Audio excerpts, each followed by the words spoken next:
Mudah-mudahan nanti acara ini dapat berjalan dengan lancar.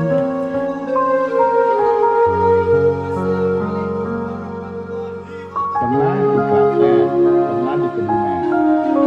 Nah, tahun ini kita fokus kembali ke Kudus. Ya, sehingga kita kanan kiri untuk bisa ikut bersama-sama berbahagia dan itu ya.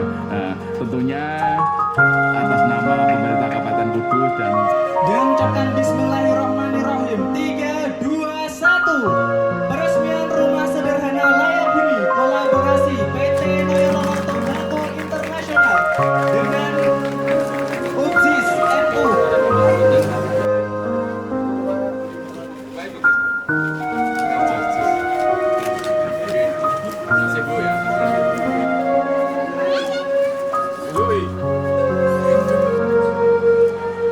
Untuk selanjutnya Maha Pengasih lagi,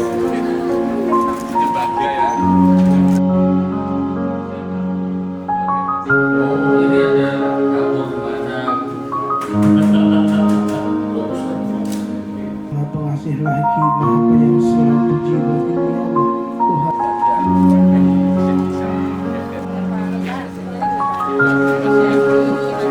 kepada Bapak Bupati Kudus, Dr. Arsitektur Haji Sam'ani Terima kasih buat PT Nojorono bersama Las Wisnu sudah membantu kami warga yang nggak mampu.